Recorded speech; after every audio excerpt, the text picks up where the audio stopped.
muchas gracias a Patricia Wilson, sobre todo, que nos acompaña en esta sesión. Su charla se llama El traductor y pregunta, otro escritor de la literatura nacional. Les voy a presentar a Patricia y luego le doy la palabra. Perdón, un recordatorio. La mecánica de la sesión es que Patricia nos platica un tema y luego hay bastante espacio para comentarios y preguntas. Patricia Wilson es traductora e historiadora de la traducción, doctora en letras por la Universidad de Buenos Aires. Entre otros autores ha traducido a Gustave Flaubert, Roland Barthes, Paul Ricoeur, Jean-Paul Sartre, Mark Twain, Rudyard Kipling y actualmente está traduciendo a Darwin. Ha sido profesora de traducción literaria y teoría de la traducción en el Instituto Superior en Lenguas Vivas Juan R. Fernández de Buenos Aires, donde fundó el Seminario Permanente de Estudios sobre Traducción. Una de sus publicaciones más destacadas es La Constelación del Sur, Traductores y Traducciones en la Argentina del siglo XX, que publicó Siglo XXI en Buenos Aires en 2004 y les recomiendo muy ampliamente este libro. Y actualmente es profesora e investigadora en la Maestría de Traducción del Colegio de México y allá sus alumnos, como las egresadas saben, tienen el privilegio de escucharla todos los días y poderle hacer preguntas. Nosotros tenemos esa oportunidad hoy, así que le damos la palabra. Muchas gracias. La verdad es que no puedo más que agradecer semejante presentación y también agradecer la presencia de todos ustedes y especialmente la invitación del Círculo de Traductores en el nombre de Lucrecia, Nacheli, Paco, Claudia, Marianela y Arturo. Para facilitar la exposición y no estar interrumpiéndola todo el tiempo con nombres propios, lo que voy a hacer es tratar de omitir los nombres de los autores teóricos y críticos que consulté o de los cuales tomo ideas e hipótesis. Y lo que les voy a dar para los que estén interesados es una bibliografía que traje escrita, o sea que los que estén interesados pueden llevarse un ejemplar. Me gustaría que me interrumpieran si hay algo que no queda claro o si prefieren hacer preguntas al final. A mí no me molesta que me interrumpan en el momento de la exposición, pero si ya hay una especie de tradición sobre cómo va la cosa acá, bueno, pero sobre todo que me interrumpan si hay algo que no se entiende, ¿no? Desde luego. El título de mi charla de hoy tiene una provocación. Hay un elemento que muchos de ustedes pueden considerar anacrónico. En un momento en el que se asiste a una especie de debilitamiento de los estados nacionales, muchos consideran que esto es así, que los estados nacionales se están debilitando. Yo tengo mis reparos y si quieren después lo conversamos. Entonces, si los estados nacionales se están debilitando, ¿es posible hoy en día hablar de literatura nacional como era posible hacerlo, por ejemplo, a principios del siglo XX o aún a mediados del siglo XX? La respuesta es no. La respuesta es no. Pero antes de llegar a este punto, en el que hablar de una literatura nacional, por ejemplo, literatura mexicana, literatura argentina, literatura francesa, parece por momentos una antigüedad o una simple comodidad metodológica. O sea, yo hablo de una literatura nacional porque, para entendernos y para simplificar el trámite.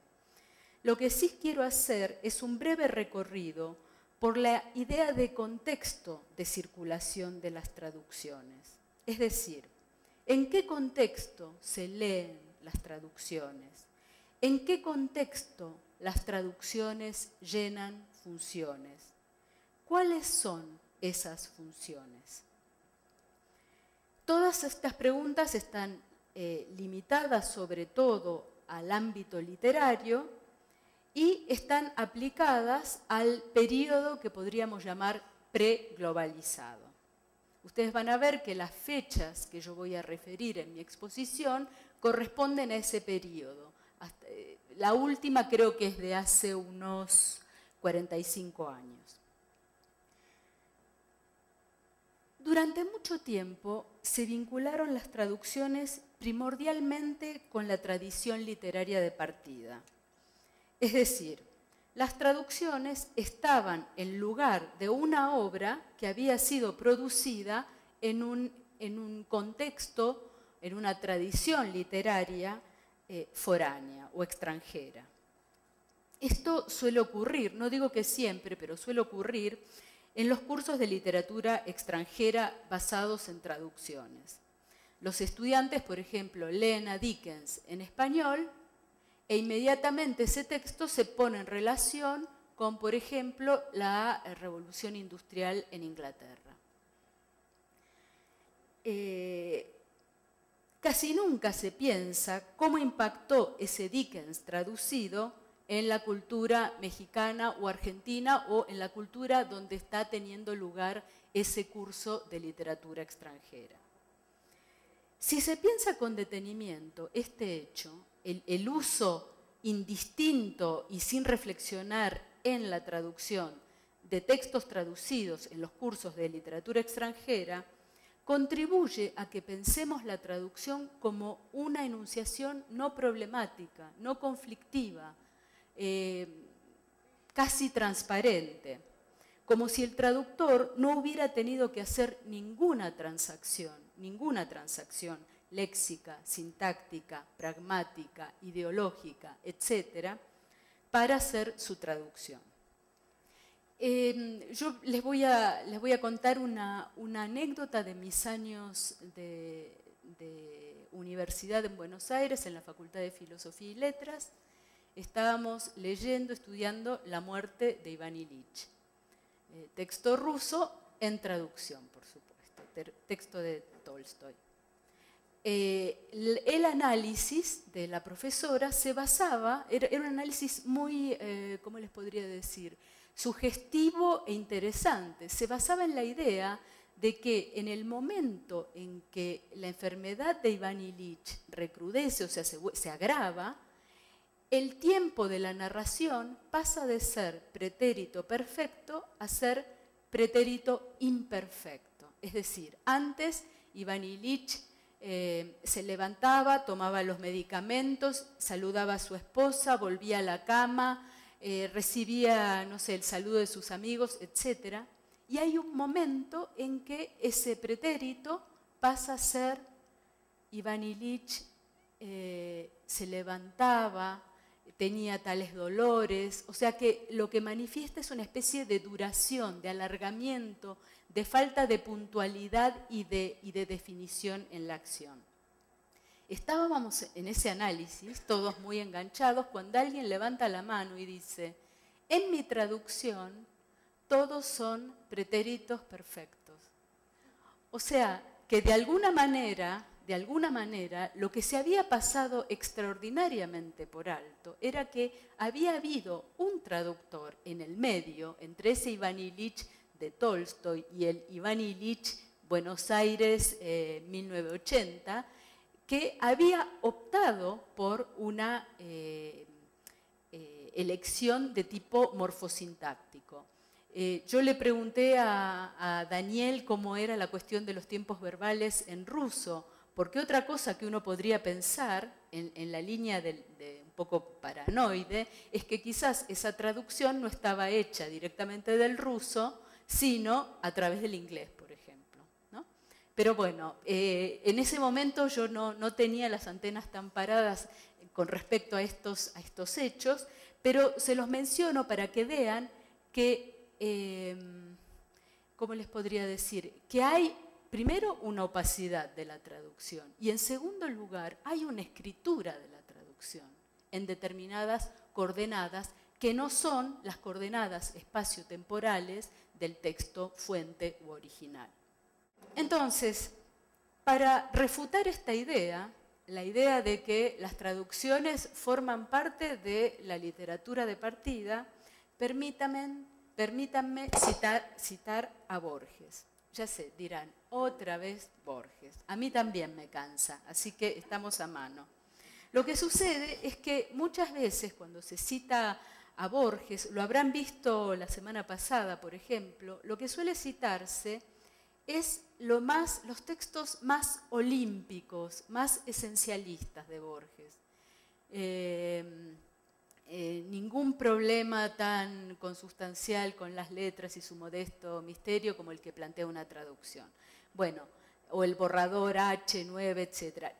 Yo prefiero, y eso es un gesto de Argentina, hay un problema, no un problema, una riqueza de Borges, y es que Borges es un escritor del cual se han apropiado en todo el mundo, y cada uno hace un recorte del Borges que le viene mejor.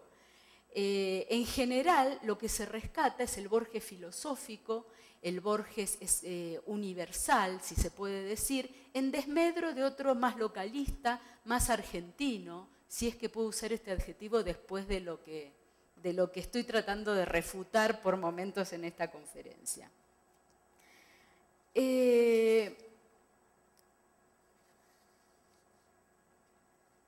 Evidentemente, esa lectura universal y filosófica tiende a descartar esa otra parte más localista, más situada, por momentos criollista de Borges. Lo que voy a hacer es referirme al diario que el gran amigo de Borges y también escritor, Adolfo Bioy Casares, escribió durante años, durante los años de su amistad, de la amistad que ellos mantuvieron. Hago un paréntesis. Los diarios de escritor suelen ser fuentes preciosas de información sobre la traducción. Lo mismo que los epistolarios. Aquí algunas tesistas ya lo saben. Porque muchas veces se proporciona información sobre las condiciones materiales de realización de las traducciones. Por ejemplo, términos de contratos, plazos, paga, quién seleccionaba los textos a traducir, a quién se seleccionaba como traductor, si se seleccionaba como traductor por sus méritos o porque estaba en la mala, necesitaba dinero y había que contratarlo. Además, suelen aparecer en los diarios de escritor y en los epistolarios opiniones que no necesariamente se condicen con otras que el escritor dice en voz alta o en otros géneros más prestigiosos, por ejemplo el ensayo literario o una entrevista incluso, ¿no? Porque una de las cosas que ocurre muchas veces es que en los escritores consagrados, y seguramente hay ejemplos en México, se suele leer a los grandes escritores muy at face value, es decir, sin contradecirlos, no a contrapelo, sino siguiéndoles la corriente. Pero entonces es importante detectar esos puntos en donde no está tan claro que hay una sola línea de raciocinio, de razonamiento. En ese diario de Bioy Casares, que tiene miles y miles de páginas, un editor, Daniel Martino, seleccionó las referencias de Bioy que hacían, las entradas del diario de Bioy que hacían referencia a Borges. El resultado es un libro de 1400 páginas que fue publicado en 2006. Está en la bibliografía, así que no se preocupen. Y que es un libro que desborda de alusiones a la traducción, en sus múltiples facetas. Hay una cosa muy interesante, y es que el diario, ustedes saben que, es obvio, los diarios son en primera persona, hay una fecha y un registro más o menos cotidiano, y luego hay puede ser una pequeña narración en primera persona. Lo que tiene el diario de Bioy es que muchas veces recurre al discurso directo. Entonces, es la ilusión de reproducir conversaciones. Borges dice, les explico cómo son las entradas. Aparece la fecha y luego dice, generalmente come en casa Borges. Por lo general es por la noche y discuten algún tema sobre literatura. Y muchas veces discuten sobre traducción. Muchas veces discuten sobre traducción. En un texto que está inédito aún, pero que seguramente se publicará entre fines de este año y principios del año que viene en México, hice un análisis de casi todas, bueno, teniendo en cuenta todas las referencias, pero hice como una especie de selección, y traté de clasificarlas no en función de esa cronología que imponen los diarios, ¿no? Ese falso orden que puede terminar siendo a veces tan arbitrario como el alfabético, sino que traté de superponer algunas categorías críticas para entender de qué estaba hablando Borges con Bioy, con su gran amigo, cuando hablaba de traducción. Aquí me referiré solamente a aquellas entradas del diario en las que Borges habla de las relaciones entre traducción y literaturas nacionales. En ese diario de Bioy hay una permanente referencia a escribir, traducir, traducir, escribir. Les aclaro con motivo de que quizás ustedes sepan que Borges y Bioy, en algún caso con Silvino Campo, que era la esposa de Bioy, hicieron algunas antologías de literatura, antologías literarias, de literatura fantástica, cuentos policiales, etc. De la antología de la literatura fantástica no tenemos un registro así cotidiano, pero de las otras antologías es muy notable el hecho de que cuando ellos se refieren a su labor de antólogos, están todo el tiempo diciendo escribimos y traducimos, ¿no? Como si esa fórmula que se repite, indicara una especie de vasos comunicantes entre una y otra actividad. Lo cual, dicho sea de paso, también abona las hipótesis de que algunos de los autores traducidos, incluidos en esas antologías, son apócrifos y se deben a la pluma de Borges y de Bioy. Ahora bien, en la década de 1950, a Borges lo invitan a la comisión, escuchen este nombre, Pro Primera Mezquita Argentina, lo invitan a dar una conferencia sobre las 1001 noches. Es la década del 50, es la asunción de Nasser en Egipto, y lo que Borges detecta es como una especie de manipulación. Ustedes saben que Borges a lo largo de su vida se fue corriendo hacia un discurso y una postura cada vez más conservadora que culminó en un apoyo explícito a la última dictadura militar.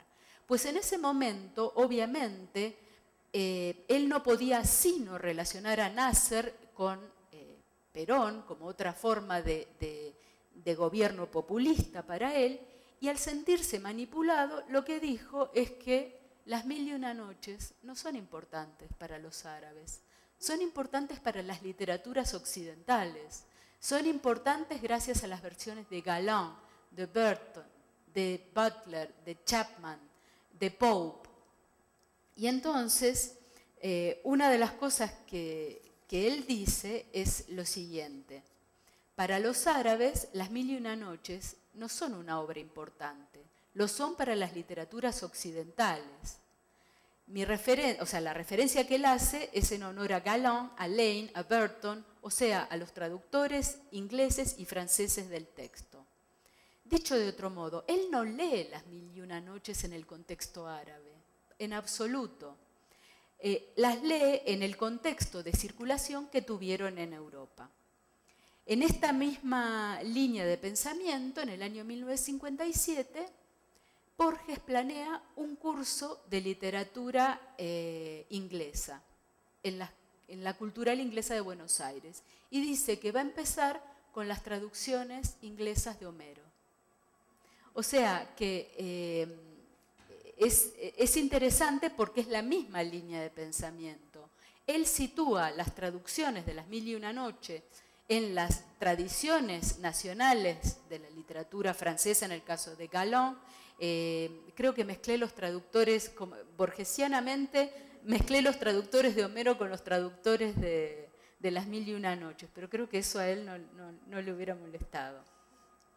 Entonces, lo que él dice es, mi curso de literatura inglesa va a partir de las traducciones de Homero. Será un curso de literatura inglesa y se podrán comparar párrafos traducidos. Llegamos así a la primera tesis de esta exposición. Las traducciones son textos de la literatura receptora. O sea, de alguna manera, para estudiar las traducciones tenemos que situarlas en ese contexto. Quiero poner esto que comenta Borges en sus reuniones de amigo con Bioy, con el ensayo que escribe sobre las 1001 noches, porque él en ese ensayo analiza esas traducciones, las critica de todos modos, con esa cosa anacrónica que siempre genera cierta gracia. O sea, a mí, sinceramente, como traductora, me inquieta que el análisis de una traducción haga reír, ¿no? Porque creo que eso se debe a que hay un término de comparación que sería la traducción literal y después lo gracioso es la libertad inesperada que se toma el traductor. Entonces, ese es el procedimiento que hace Borges. Él traduce todo al castellano y propone una traducción literal y muestra lo infieles, lo desviadas que son las traducciones de los demás. Y llega a decir que la traducción de Galland es la peor, pero fue la mejor leída.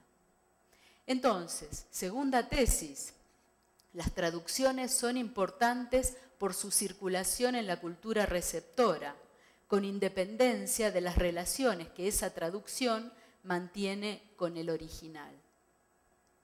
Cae pues la idea de equivalencia, fidelidad, ajuste, etcétera, etcétera. La importancia de una traducción radica en las condiciones de la cultura receptora que hacen que esté preparada para la recepción de esa traducción, que hacen que la puedan leer y sobre todo, y esto es un rasgo de las grandes traducciones, que esas traducciones produzcan discursividad.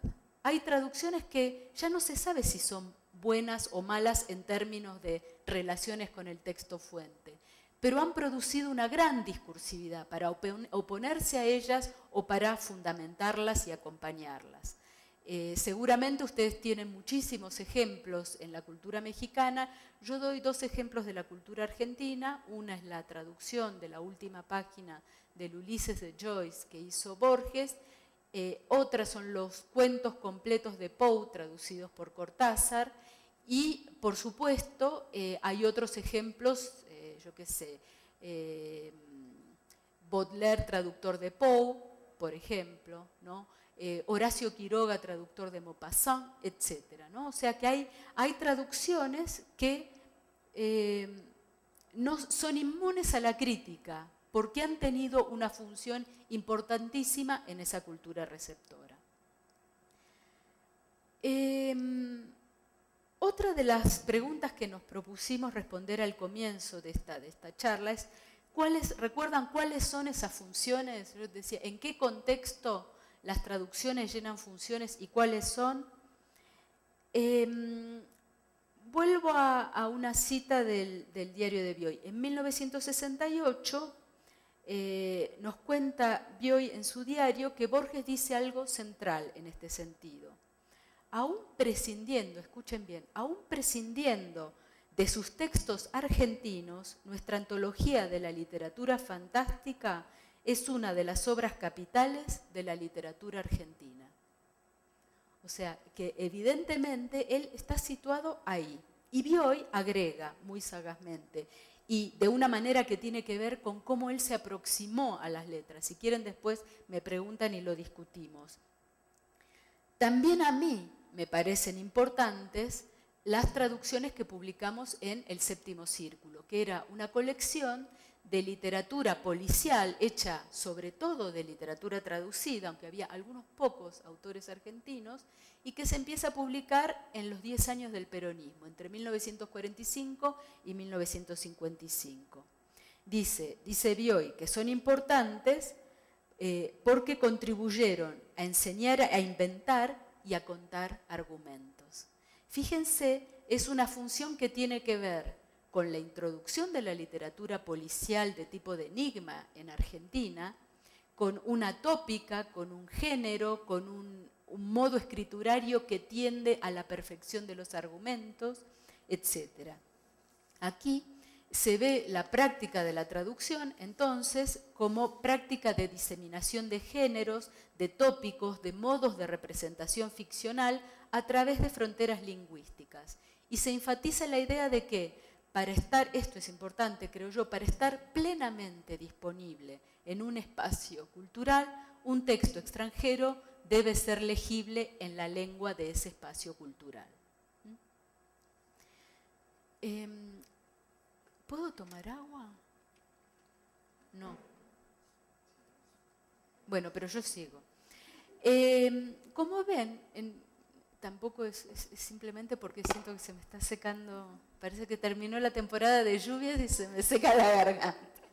Bueno, como ven, las fechas que hasta ahora mencioné, 1940 la fecha, es una fecha muy importante porque se publica La invención de Morel, que es la primera novela importante de Bioy, y se publica la antología de literatura fantástica. 1950, la historia de la mezquita y Nasser. 1968, el comentario de Borges sobre qué significa, qué enseñanzas, qué funciones llenan los textos traducidos. Y estas fechas están distantes en el tiempo. Como dije al principio, en la actualidad, hoy en día, hay un nuevo contexto que cuestiona la persistencia de los estados nacionales y, por tanto, también las literaturas nacionales. Hay algunos críticos culturales que sostienen que este nuevo contexto globalizado es un contexto fluido y en él los estados-nación sufren como una especie de debilitamiento, porque empiezan a ser socavadas o a debilitarse lo que este teórico, Arjuna Padurai, bueno, lo van a ver en la bibliografía, llama las técnicas de nacionalidad. La uniformidad lingüística, la disciplina económica, la eficiencia comunicativa, el control de natalidad, la lealtad política, etcétera, etcétera. En este orden de cosas, la idea de contexto, de localidad, de algo fijo, local y no cambiante, sería algo frágil y ya no funcionaría como un referente de la vida social. Hay algo muy interesante, no quiero leer porque podría ser una exposición abstrusa, voy a hacer un uso de estas ideas de Appadurai.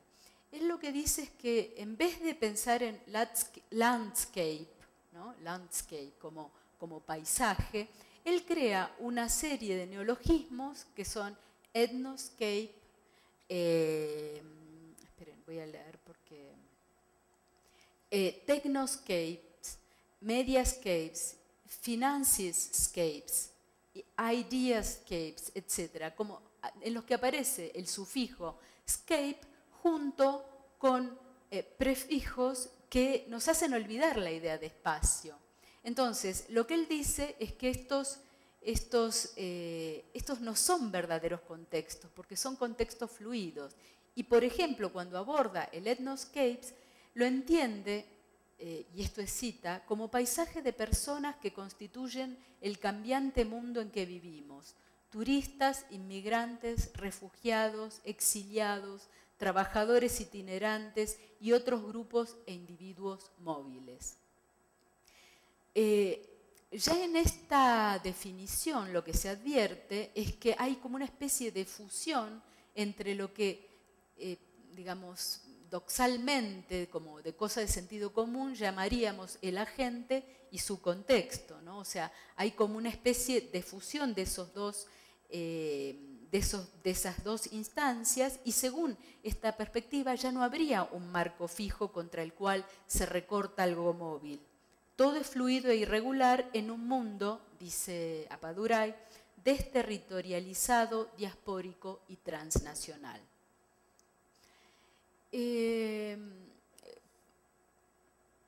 Por supuesto, esta visión lo primero que deja afuera es toda idea esencialista, Por eso la idea de Estado-nación, de nacionalidad, de literatura nacional, empieza a ser problemática, evidentemente. Entonces, en este marco ya no se podría hablar de literaturas nacionales.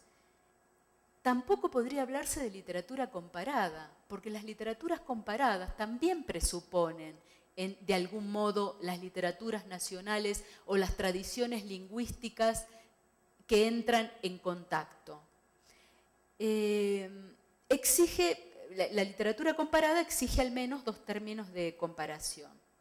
Entonces, lo que se propone, lo que se ha propuesto más recientemente es abandonar la idea de literaturas nacionales y proponer la idea de literatura mundial. Literatura mundial. La literatura mundial, dicen los autores que la proponen, no es un concepto, es un problema, es algo que hay que problematizar. Es una literatura una, pero desigual, y por tanto no es literatura comparada, donde hay términos de comparación. Ahora bien, y aquí hay un hecho muy importante. Como no es posible conocer todos los textos de la literatura mundial en sus lenguas de producción, o sea, ya los especialistas de literatura mundial no pueden leer, supongamos, en macedonio, ya no se puede hacer close reading, no se puede hacer lectura atenta, lectura cercana. Y lo que propone es hacer distant reading, es decir, hacer una lectura distante a partir de la disponibilidad de los textos en las lenguas que el crítico o el especialista en literatura mundial conoce. Esto tiene dos consecuencias. En primer lugar, los especialistas de literatura mundial, como Franco Moretti, que dicho sea de paso es hermano del director de cine Nanni Moretti, jamás hubieran analizado la muerte de Iván Ilich como en la clase de literatura a la que yo asistí. No hubiera hecho close reading. Lo que hubiera dicho es, yo estoy leyendo una traducción y sobre todo voy a poner el acento en cuestiones de peripecia o de tramo, como quieran llamarla, y después me voy a basar en la crítica que los críticos que sí conocen esta obra, en su lengua original, puedan hacer. O sea, que fíjense que en esta teoría la lengua y la traducción están en el centro de esta teoría. Están en el centro de esta teoría, pero también están en el centro de su impugnación. Porque no falta quien dice, bueno, pero ¿y la erudición? ¿Por qué me voy a limitar a conocer lenguas vehiculares en las cuales supuestamente estas literaturas están traducidas y voy a confiar en los críticos de relevo? O sea, los críticos regionales me sirven de relevo hasta que se llega a una lengua que yo sí conozco.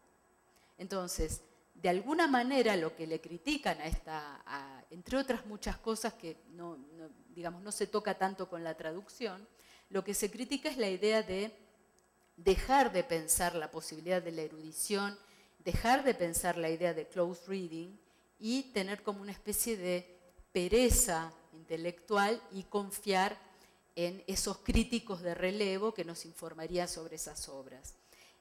Voy a hacer otra objeción que es más que obvia, y es que la desigualdad en el prestigio de las literaturas es paralela a la desigualdad de la crítica también. Entonces, muchas veces sobre literatura latinoamericana se atiende más a lo que dice o decía Jim Franco que a lo que decía Ángel Rama, que era uruguayo. ¿Se ve lo que quiero decir? También hay una jerarquía de espacios de producción crítica, no solamente de espacios de producción literaria. ¿Hasta ahora está claro? ¿Tienen alguna pregunta? Bueno.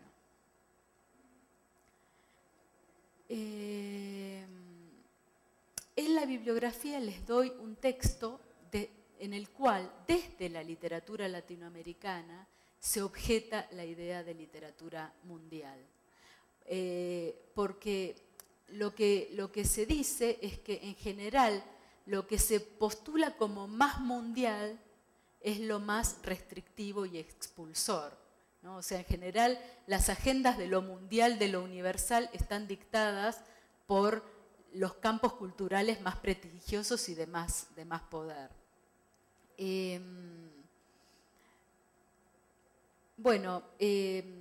Otra de las cosas que hace la propuesta de la literatura mundial, que a mí me parece interesante, es que se pueden pensar como dos esquemas. El esquema del árbol, o dos movimientos, le dice Moretti. El esquema del árbol, que se centra en las diferencias entre literaturas, y el esquema de la ola, que se basa en las similitudes entre las literaturas. Eso me parece interesante. Y hay otros textos de Moretti que también abordan cuestiones menos discutidas que estas. Ahora bien, yo no sé si alguna vez lo escucharon la famosa frase de Saramago, cuando él dice: los escritores son los autores de las literaturas nacionales y los traductores son los autores de la literatura universal o internacional. Esa es una frase que dijo alguna vez Saramago, supongo que en algún congreso de traductores. Gracias, mil gracias, mil gracias. Yo lo que creo es que aquí Saramago está pensando en varias naciones, está pensando en algo internacional, no en algo mundial, donde habría un espacio en el que las obras de la literatura circularían en lenguas que fueran intercomprensivas, ¿no? Como les expliqué antes. Bueno, yo voy a saltear las críticas latinoamericanas, salvo una que me parece muy interesante, y es que es tan convencional la idea de mundo, de literatura mundial, como la idea de literatura nacional. O sea, la idea de que hay un Estado-nación, lo voy a citar, lo que dice esta crítica es que hay una especie de ficción de lugar. Se reemplaza el Estado-nación del siglo XIX por la categoría de mundo, y en el que no se tienen en cuenta otros materiales con los que se configura el discurso literario. O sea, la literatura no está hecha únicamente de literatura, también está hecha de discurso político, de discurso pedagógico, en fin, tiene, creo yo, una naturaleza aluvional. Y por eso los que postulan la República Mundial de las Letras, la literatura mundial, suelen tender a tener una visión de la literatura en que la literatura solo se alimenta de otros textos literarios y es tanto más desarrollada cuanto más autónoma es decir, cuanto más separada está de cuestiones políticas o identitarias, etc. Bueno,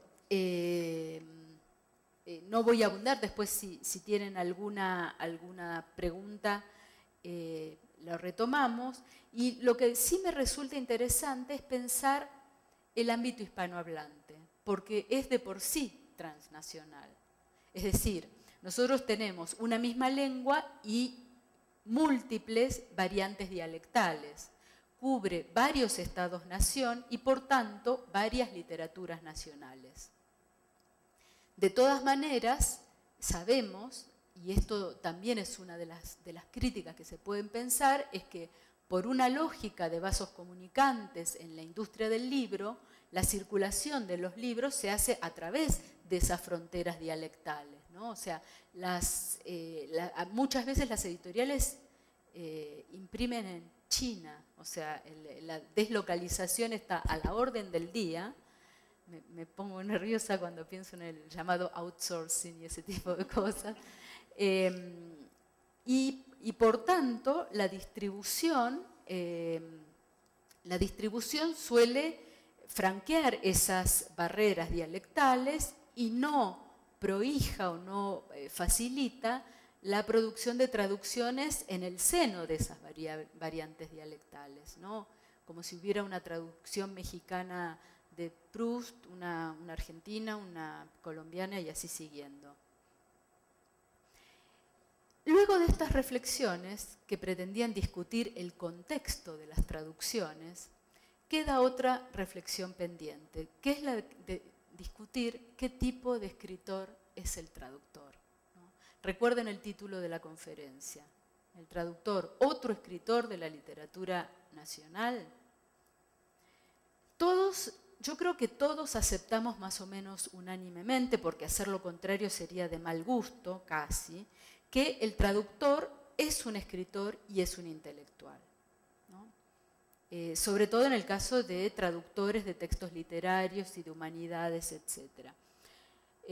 Parecería de mal tono decir otra cosa. Sin embargo, nuestro trabajo de escritura, como traductores, puede terminar en manos de alguien que piense que, para no repetir, estoy citando de alguien que habló sobre el traductor como escritor en un congreso de traductores. Para no repetir un sin embargo, es recomendable poner empero. O para evitar un adverbio terminado en mente, es preferible la forma perifrástica. De hecho, esto es lo que Borges dice de la traducción de Cortázar de Poe.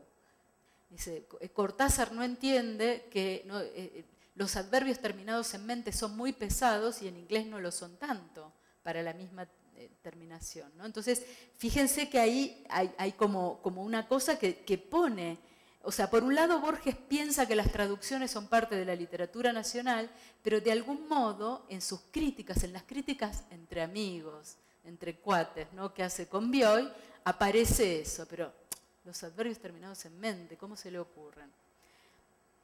Entonces, en ese caso, el traductor estaría obligado a que la idea de que un traductor es un escritor conviva con esta otra. Es aceptable, o al menos es posible, que alguien venga a decirnos cómo escribir correctamente. Llegado a este punto, tenemos que preguntarnos qué tipo de escritor es el traductor literario, que debe tener tan presentes las gramáticas y los manuales de estilo, a diferencia de los, entre comillas, verdaderos escritores. Yo creo que eso un traductor lo puede experimentar cuando se lanza él mismo a la escritura ficcional o cuando escribe ensayos.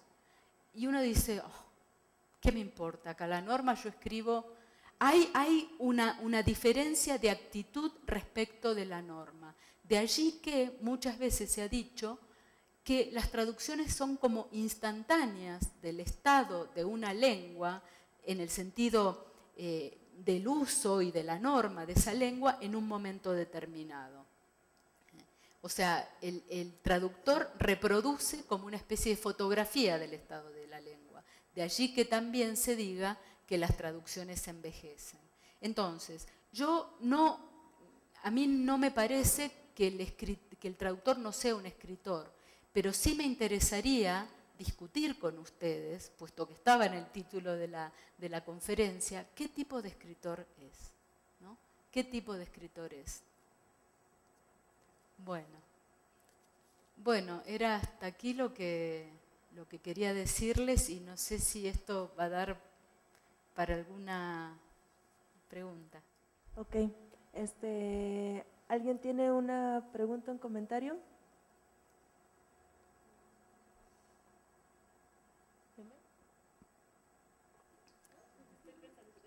Bueno, pueden tener unos minutos, no sé si tomaron apuntes, si están digiriendo. Yo lo que hay como varias cosas, ¿no? A mí me preocupa que se diga muy livianamente que el traductor es un escritor, o sea, se dice eso así como de frente, pero de costado se le cercenan ciertos derechos de autoría, etcétera, etcétera. Evidentemente, yo creo que el traductor es un autor de otra índole, Lo que sucede es que parecería que lo más ríspido es la injerencia que puede tener un marco editorial, un aparato editorial, entendido como un marco importador de literatura extranjera, en las elecciones escriturarias del traductor. O sea, muchas veces la gente que opina no sabe la lengua extranjera tampoco. Bueno, yo quisiera agradecer por la plática que nos das, Patricia, y también quisiera solamente comentar sobre lo que decías, Saramago, sobre la literatura mundial. Pensé en una imagen que vi en Facebook hace unos días, bueno, con motivo de San Jerónimo, decía un cartel, bueno, ¿qué Shakespeare lees tú? ¿Qué Shakespeare, perdón? lees tú? Ah. O sea, ¿cuál es el que lees tú? No sea eso, ¿no? Solamente era el comentario para decirte, y quisiera también, bueno, hablar sobre el traductor, que también es un mediador cultural. Yo me traigo una cultura de allá para acá, y la cultura se tiene que apropiar en la cultura de llegada, ¿no? Y bueno, solamente era ese comentario. Sí, yo lo que quisiera es desesencializar, historizar la idea del traductor como mediador cultural, porque evidentemente a lo largo del tiempo ha habido distintas estrategias frente a los textos extranjeros. En general, cuanto más fuertes, cuanto más sólidas, cuanto más antiguas son las literaturas o los campos culturales, más se suele domesticar esa otredad que plantea el texto extranjero. Una cosa que los teóricos, no está en la bibliografía, pero también se los puedo dar, los teóricos han demostrado, y se ve en el estudio de casos, es que las literaturas fuertes, como por ejemplo la francesa en la época de Luis XIV, obraba unas aclimataciones muy fuertes, unas domesticaciones muy fuertes. Entonces, lo de la mediación cultural como un puente o como una posibilidad de acercar al otro, tiene sus fluctuaciones a lo largo de la historia.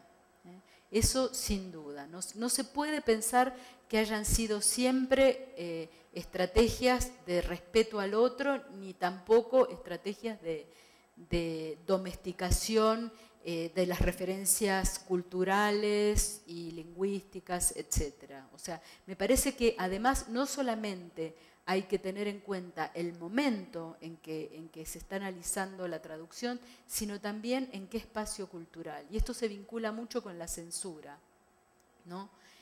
Hay una joven doctoranda en Buenos Aires que está estudiando la traducción de literatura argentina en la ex RDA, Martina Fernández Polcuch. Y ella obviamente encuentra, ha consultado los informes de los asesores editoriales, y obviamente ahí es un momento bastante reciente de la historia, y sin embargo, por esa particular situación sociopolítica, los criterios de traducción y las estrategias puestas en funcionamiento no son contemporáneas con otras del mundo europeo. O sea que me parece que no solamente hay que pensar la cuestión temporal, como si hubiera olas en que predominaban las bellas infieles o las traducciones hiperliterales, sino también localizar esas prácticas en función de algo que tiene que ver con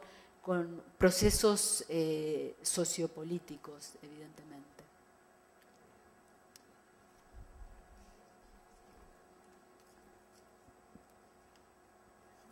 Sí, muchas gracias. Muy interesante todo, inquietante.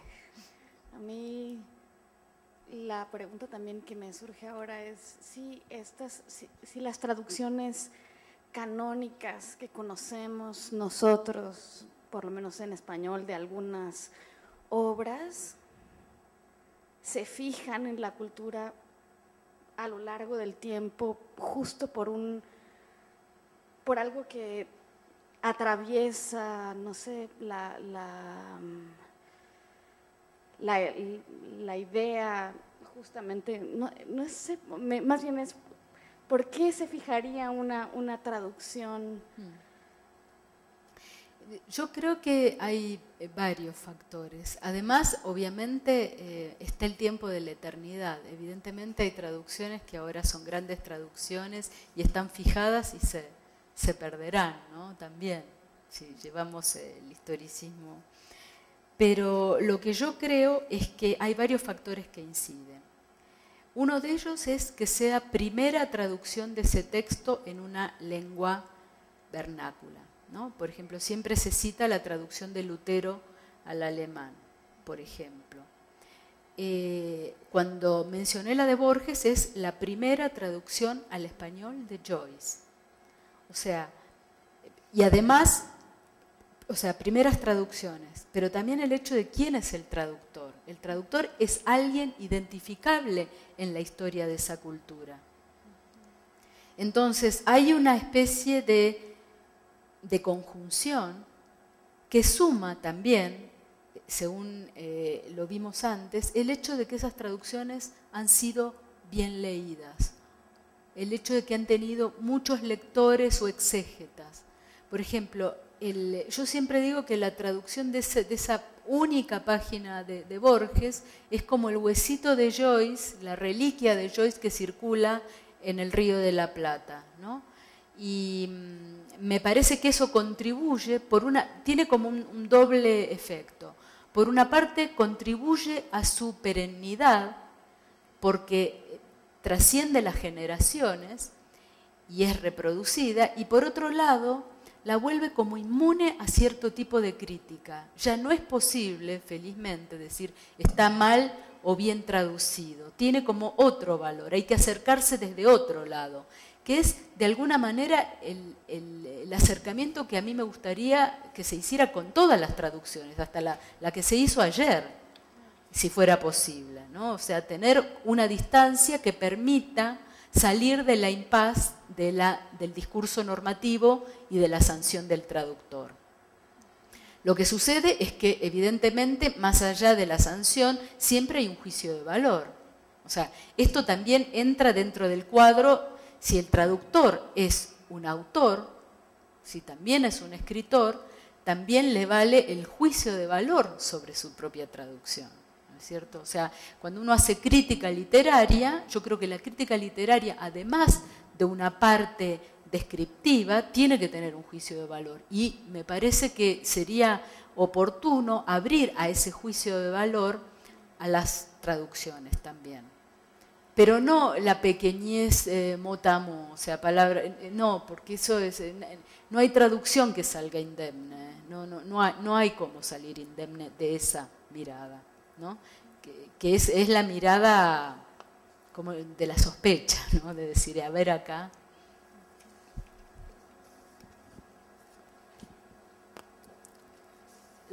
Bueno, solamente comentando las traducciones canónicas. Por ejemplo, me pongo a pensar a Cortázar traduciendo Yuxenaj. Bueno, ¿quién se atreve a decirle a Cortázar, oye, es que pues no está bien? O a lo mejor esta coma la deberías de quitar. Eso por un lado. Y por otro lado, también quisiera decir, por ejemplo, para la traducción de poesía, sí siento que sería indispensable que el traductor fuera poeta, ¿no? Para que pudiera encontrar ese ritmo a la hora de la traducción. No sé. Bueno, empiezo por mencionar lo de Cortázar. Fíjense hasta qué punto lo de escritor y traductor está vinculado, que en los últimos años en la crítica argentina hubo una revisión de la ficción de Cortázar, o sea, hubo una crítica que trató de sacarlo de ese lugar de entronizado, autor del boom. Todos hemos leído a Cortázar en el secundario, en Argentina, o sea que está muy vinculado con las primeras experiencias de lectura, ¿no? Con el hecho de propugnar la libertad sexual, en fin, hay como toda una serie de tópicos de la adolescencia que coagulan en la ficción cortasariana. Y entonces, junto con esa revisión, tanto de la ficción de Cortázar como de los ensayos de Cortázar, que les recomiendo que lean, porque están muy vinculados con sus traducciones, también apareció una revisión de sus traducciones. Y se lo critica desde el punto de vista de en qué se equivocó. Por ejemplo, en la traducción de Yourcenar, por ejemplo, en la traducción de Poe. O sea que las revisiones de escritores también pueden traer aparejadas las revisiones de sus obras de traducción, ¿no? En el caso de Cortázar, mi hipótesis, pero puedo estar equivocada, es que la práctica de traducción de Cortázar está más vinculada con sus ensayos que con sus ficciones. O sea, eso es bien interesante, porque uno lo que suele decir es que en una poética de traductor, la poética del traductor hace pendant o puede vincularse con la poética de escritor. Y yo lo que creo es que en el caso de Cortázar, y quizás en el caso de otros escritores, por el tono, por los intereses, por muchas cosas, me parece que las traducciones de la década del 50 de Cortázar se pueden vincular con sus ensayos. Él empieza a escribir ensayos muy precozmente. O sea, yo creo que por ahí hay que mirar. Y en cuanto a la traducción de poesía que tienen que traducir poetas, yo no digo ni que sí ni que no. La verdad es que no ¿Saben qué creo? Que es una petición de principios. Es un caso de falacia. Traduce bien porque es poeta. Como es poeta, traduce bien. O sea, cuando se analizan los textos traducidos por Borges, se dice, bueno, ningún otro hubiera podido traducir mejor a Faulkner que un escritor de la sensibilidad de Borges. Se dan cuenta que ahí es como si se cerrara un círculo y lo que clausuráramos, escamoteáramos por completo, es la posibilidad de una aproximación crítica, ¿no? A ver, yo creo que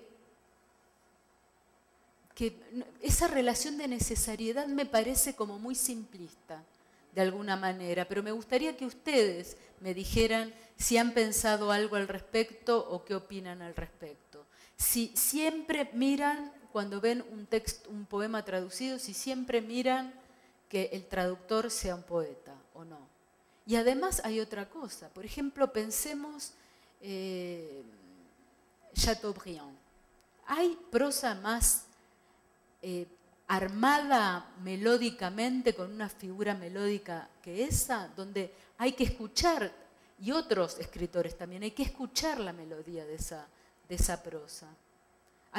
Por ejemplo, se dice de Borges que en su prosa tiene la cadencia medio italiana, la cadencia del español rioplatense. Y ahí hay un ritmo de la frase, que eso también hay que saber escuchar. Yo no sé, los poetas saben escuchar muy bien, pero ¿por qué pensar que los no poetas no lo saben escuchar?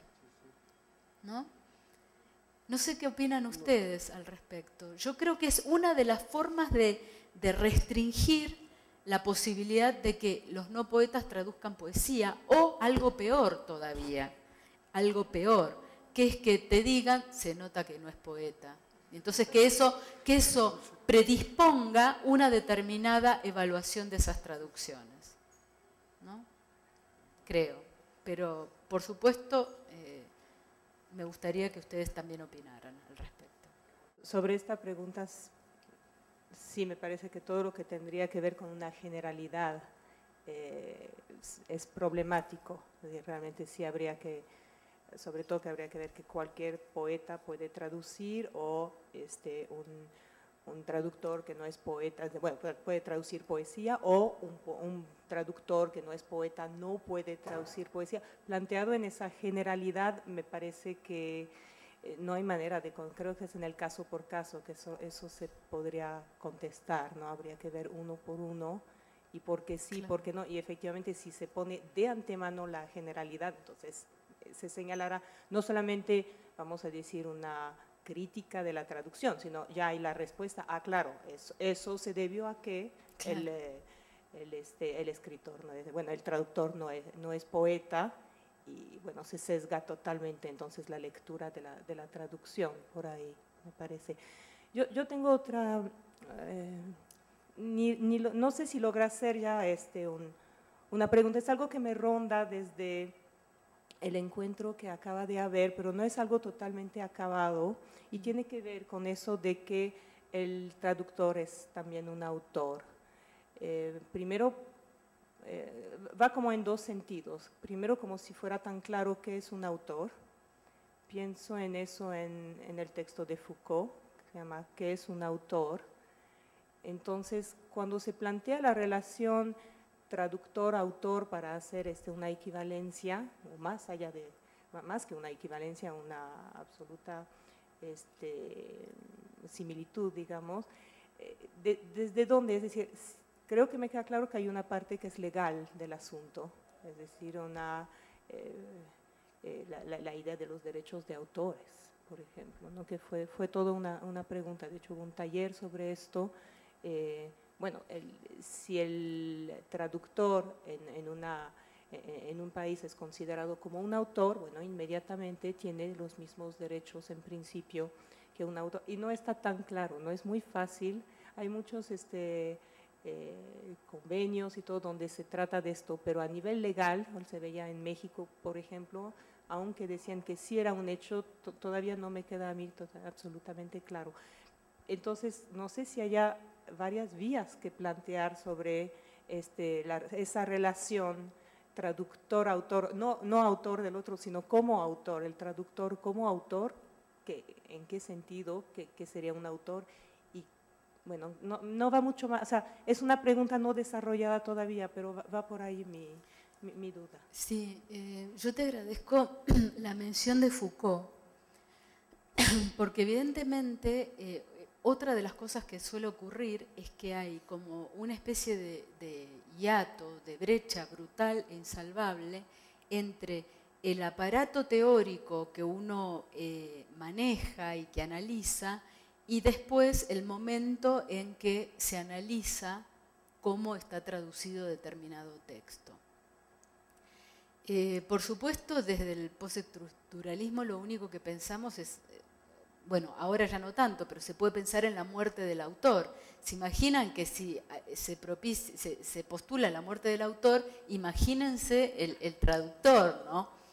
Pero yo recuerdo que en el orden del discurso, que fue la conferencia inaugural de Foucault cuando entró en el Collège de France, él analiza las traducciones de Hegel de Jean Hippolyte y dice que en un momento determinado las traducciones de Jean Hippolyte fueron el texto fuente para los alemanes para poder pensar algunas cosas de Hegel. O sea que él también tenía, creo que dentro de esa misma lógica de inestabilidad de las voces autorales, sino más bien pensándolas como lugares textuales o funciones textuales, él también pensaba en esa reversibilidad. Así que efectivamente se puede pensar por ese lado, la relación entre autor y traductor. O sea, no serían lugares fijos, serían lugares móviles y reversibles. Por supuesto, entre la cultura alemana y la cultura francesa.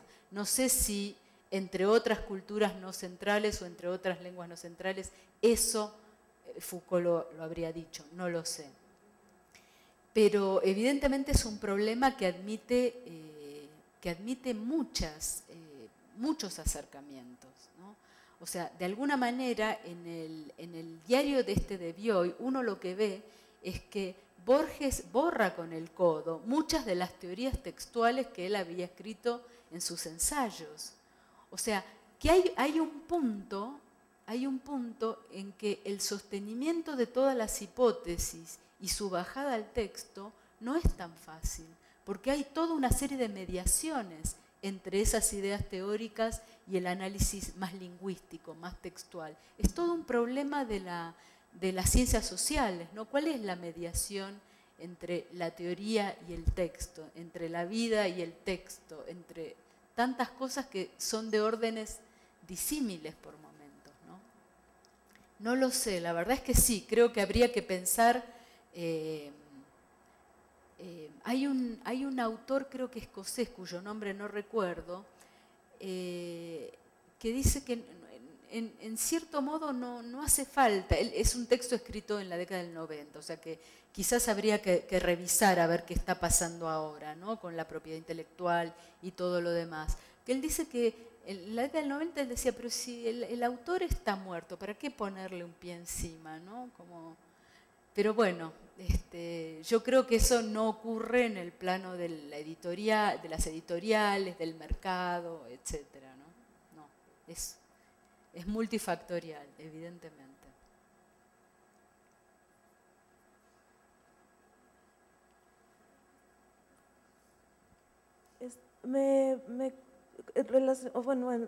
Como en la misma línea y regresando a la pregunta que planteabas de qué tipo de escritor entonces sería el traductor y por qué pareciera ser que si es un escritor, o sea, si también escribe, por qué los criterios y las decisiones que toma como escritor son distintas que las que toma como traductor y por qué se juzga distinto el texto, digamos, autoral que el texto traducido del mismo sujeto.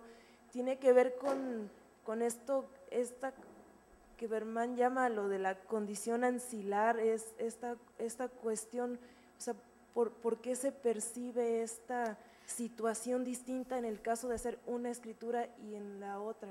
¿Dónde está eso? Hay una cuestión de jerarquía de prácticas, eso sin duda. O sea, hay una jerarquía de prácticas, sin necesidad de ir al ámbito de los autores, dentro de los llamados importadores, o sea, todos aquellos que intervienen en que un texto extranjero se inserte en una tradición vernácula o local o como quieran llamarla. La jerarquía de la práctica del prologuista es mayor que la jerarquía del traductor. O sea, hay todo un gradiente de jerarquías que por supuesto se reflejan en lo que se cobra, entre otras cosas, pero también en el lugar en el que aparece el prologuista de un texto y el traductor de un texto mencionado en un libro. O sea, dentro de lo que algunos sociólogos de la corriente de Bourdieu llaman los importadores, dentro de esos importadores hay algunos que tienen prácticas más jerárquicas que otras, ¿no? O sea, el prologuista es el que con su identidad, la identidad que tiene la cultura receptora, dice, bueno, y esto vale la pena que se incorpore a nuestra tradición cultural o a nuestro espacio cultural. Pero yo siempre comento, en un caso yo fui traductor y prologuista de un texto y en la tapa del texto aparecí como prologuista y no como traductora, y era la misma persona. Entonces, esa es la prueba palmaria de que hay una jerarquía de las prácticas. Los correctores están todavía en otro plano porque ni siquiera se los menciona, no solamente porque porque la paga es aún más baja, sino porque no se los menciona. O sea, hay como todo un gradiente de jerarquías en el cual está investida la identidad de ese importador. O sea, que un traductor sea importante o que un prologuista sea importante, legitima esa traducción, legitima esa importación literaria, legitima que ese texto sea leído en la cultura receptora y a veces hasta guía de qué modo es leído ese texto, ¿no? O sea, uno podría pensar que el que más guía la lectura es el traductor, o sea, el traductor está en el corazón de una importación literaria, pero también hay otros agentes que conviene tener en cuenta, los agentes literarios, los editores, los directores de colección, los prologuistas, los autores de estudios preliminares, etcétera, etcétera, etcétera.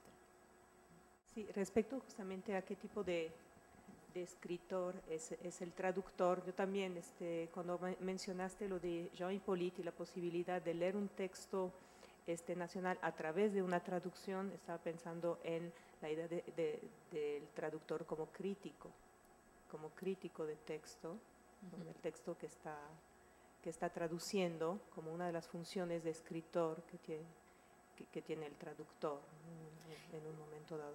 Sí, eso para mí es muy importante. Por eso muchas veces cuando yo estoy o tengo editores cerca, les pregunto si aceptan proyectos de traducción de traductores. O sea, el traductor al elegir un texto se erige en crítico, puede hacer un informe de lectura que no es exactamente crítica literaria, pero sí es un ejercicio crítico de algún modo.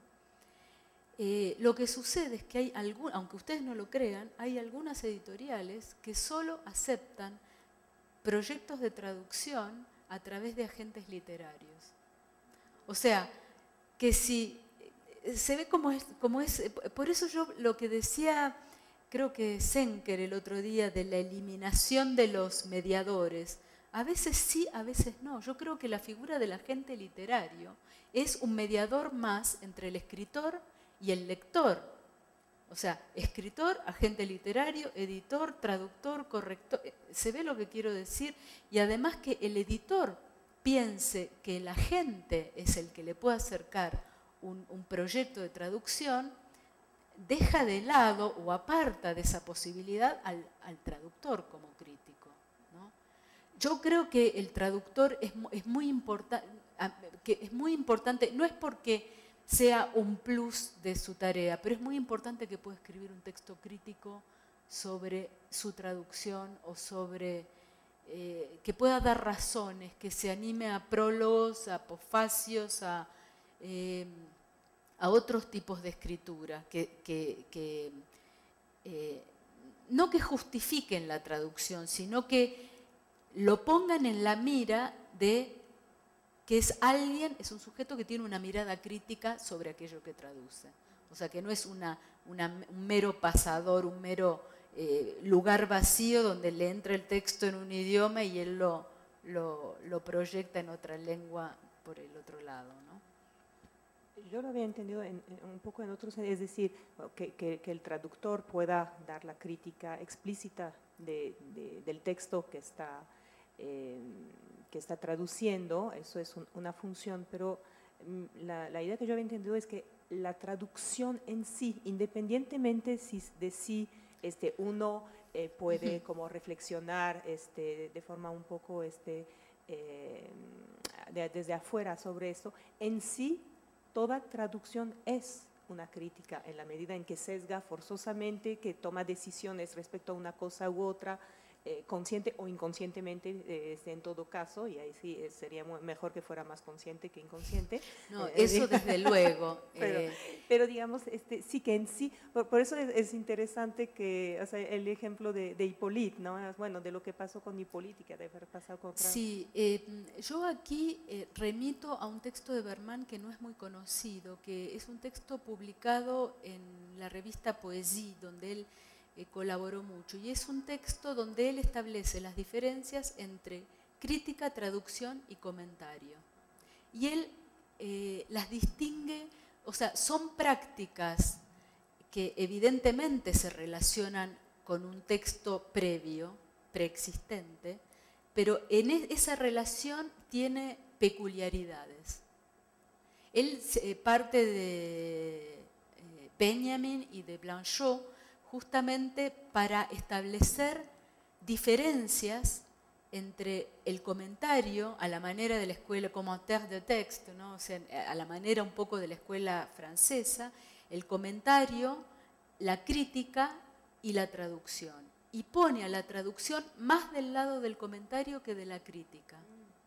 Es muy interesante ese texto, sería muy largo de exponer aquí, pero me parece que la virtud que tiene ese texto es que nos permite a ver, ¿cómo les podría decir? No basarnos en analogías, sino establecer diferencias, o sea, usar esas tres categorías de una manera más aguda y pertinente. Por supuesto, desde la perspectiva de Berman, uno puede no estar de acuerdo, ¿no? Pero de algún modo lo que él dice es que el comentario como la traducción respetan la linealidad del texto y la crítica hace estallar esa linealidad en busca de la verdad del texto. Entonces es otro modo de proceder, otro modo de actuar sobre el texto. Pero bueno, la verdad les confieso que tendría que volver a leer ese texto que es de una densidad teórica muy importante y bueno, y volver a pensar eso, ¿no? O sea, cómo uno puede establecer analogías, pero también puede establecer diferencias.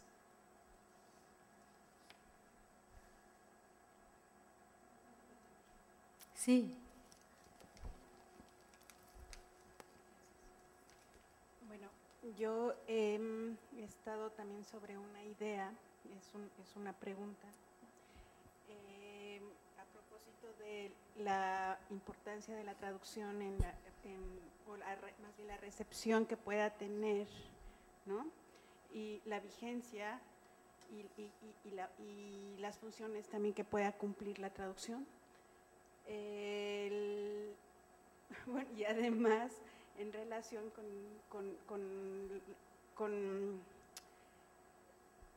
si se universaliza o no, si es, o sea, no se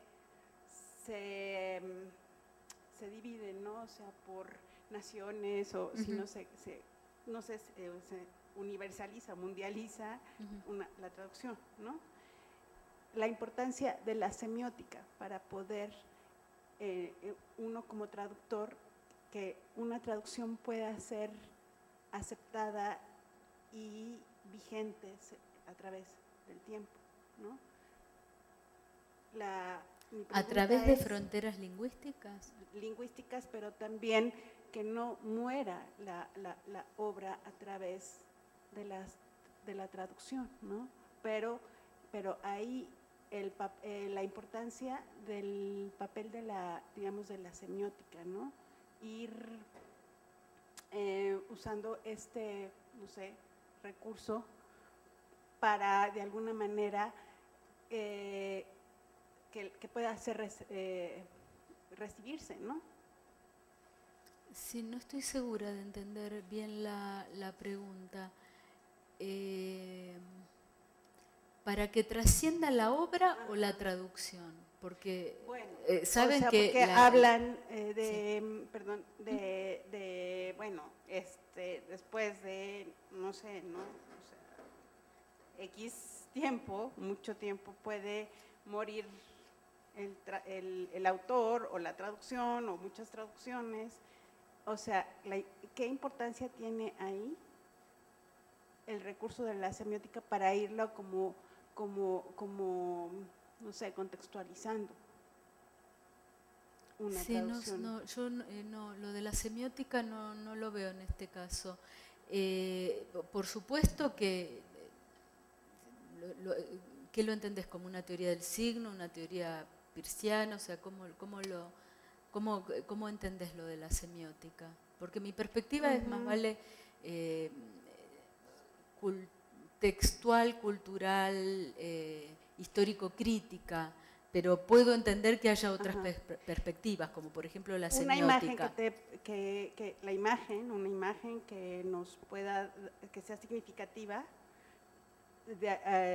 por una palabra, por ejemplo, ¿no? De acuerdo en un contexto cultural. Sí, no sé si soy yo que no entiendo o que estamos hablando de distintas cosas. ¿Y si nos das un ejemplo? Porque quizás así, ¿no? Si tenés ganas, no sé. Sí, por ejemplo, se estaba hace poco también en una clase sobre semiótica y se hablaba, se estaba analizando el cuadro de Diego Rivera, el que estaba en la Alameda, y bueno, se estaba hablando de cómo está dividido, o sea, de toda la disposición del cuadro, ¿no? Y de la historia de que ahora está junto, pero que originalmente estaba separado, y entonces se va analizando casi como cuadro por cuadro, ¿no? Pero, y además todo el contexto sociocultural de, bueno, una interpretación de lo que quiso decir, dijo Rivera cuando lo pintó, y bueno, pero es como, se estaba analizando más en cuestión como de imagen, ¿no? Pero en el nivel, digamos, de texto, también se estaban analizando crónicas. Entonces, cómo la cuestión del tiempo y el espacio, de acuerdo a las palabras, van dando significados diferentes por los tiempos. Bueno, pero ese es un caso en que hay una imagen asociada a un texto, ¿no? O sea, no sé si… Pero a eso, bueno, eso es lo que quiero decir. Hasta dónde, por ejemplo, un texto nos puede dar una imagen y eso en relación, y eso que pueda ayudar a que un texto sea recibido o no. Sí, por supuesto. Hay toda una serie, hay una corriente nueva que tiene que ver con las relaciones entre distintos medios, ¿no? O sea, lo que se suele llamar intermedialidad, ¿no? Lo plástico con lo verbal, con lo auditivo, seguramente, sí. Pero sí. eso no podría entrar, por ejemplo, en el ámbito de la traducción literaria igual.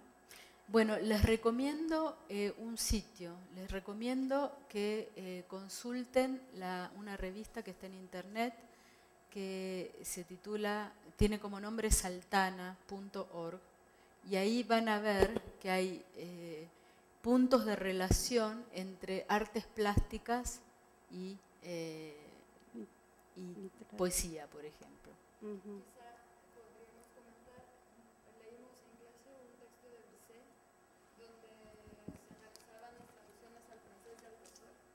Claro. Y entonces cambiaba la disposición en la poesía según las corrientes literarias de la época en que se hizo la traducción al francés. Quizá tiene un poco que ver con lo que comenta la compañera. Sí, quizás el ejemplo del mural de Rivera perdí un poco. Me desorientó un poco, pero efectivamente… también si pensamos en la poesía que tiene una dimensión visual, como los caligramas, ahí también hay una relación entre lo verbal y lo visual. Y está la éfrasis también, ¿no? Como relación entre la imagen y la palabra, la traducción entre imagen y palabra. Eso es todo lo que puedo decir porque mucho más no sé. Pero sí hay, mi pregunta es si hay relación, se puede relacionar. Sí, claro, o sea, hay relación según cuál es tu perspectiva de acercamiento. O sea, no hay nada preestablecido. Si a vos te interesa eso, seguramente hay trabajos incluso que relacionan lo iconográfico con lo verbal en las traducciones, ¿no? Por ejemplo, hace poco asistí a una exposición sobre las traducciones de Dickens al portugués, y lo que marcaba la persona que analizaba era lo importante que era mantener las imágenes, porque en la interfase entre imágenes y texto de Dickens, según, por supuesto, el ilustrador tiene que tener cierto talento y demás, se construía como un nuevo significado. O sea, no era únicamente la traducción, sino esa interfase entre la ilustración y el texto. Yo lo que creo es que hay que pensar en la relación entre ilustrador y traductor como lectores del texto, desde sus respectivas especificidades semióticas. O sea, cuando yo hago una traducción y el libro va a ser ilustrado, hay una interpretación que es la del ilustrador y otra interpretación que no necesariamente es contradictoria, puede ser complementaria, puede no ir en el mismo sentido, que es la del traductor. A mí me interesa mucho ese juego, me interesa hacer traducciones que van a ser libros ilustrados, porque siempre veo en esa interfase como un conflicto de lecturas, ¿no? Un conflicto de lecturas. En realidad, el buen ilustrador no es necesariamente el que dice, bueno, y acá en esta escena de la novela de Dickens pasa esto y entonces yo lo reproduzco. Hay como una lectura más sutil, más compleja,